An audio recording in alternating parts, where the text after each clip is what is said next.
Hi friends, welcome to my YouTube channel. இப்போ வந்து ஒரு டைரி மில்க் சாக்லேட்ல இது ஐஸ்கிரீம் தான் செய்ய போறோம்.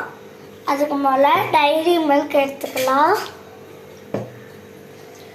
அப்புறம் அதை கட் பண்ணிட்டு அது உள்ள பாலும் போட்டு மிக்ஸ் பண்ணிட்டு நம்ம வந்து ஒரு டம்ளர்ல வச்சிருக்கேன். நான் ஒரு உள்ள இன்னும் ஒரு ஸ்பூன் இல்லைன்னா அந்த ஸ்டிக் ஏதாச்சும் ஒன்று நான் வந்து ஸ்பூன் போட்டேன். என்கிட்ட ஸ்டிக் இல்லைன்னு. இப்போ வந்து நம்ம ஃப்ரிட்ஜுக்குள்ளே இருந்து நிறைய ஐஸ்கிரீம் எடுத்துருக்கேன்.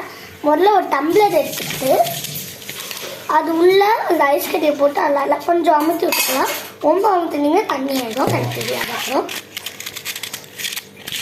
எடுத்து நல்லா அமுத்தி அந்த பிளேட் மேலே நல்லா இது பண்ணிட்டு டம்ளர்லேயும் போட்டுக்கணும், பிளேட் மேலேயும் போட்டுக்கணும். அப்புறம் எந்த கிளாஸில் இது வச்சுருக்கோமோ அதை சுற்றி நம்ம ஐஸ் கட்டி போட்டுக்கலாம். இப்போ இந்த இதுங்க தான் கொஞ்சம் ஐஸ் கட்டி வச்சுருக்கேன். அது உள்ளே போட்டுக்கிட்டு அது கீழேயும் ஐஸ் கட்டியாக வைக்கலாம்.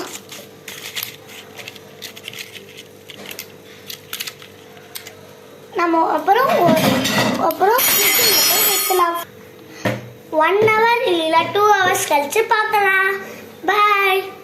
நெக்ஸ்ட் பார்ட் 2ல வந்து இந்த வீடியோ போடுறேன், அந்த ஐஸ் கட்டி சாப்பிட்டு பார்க்கறது.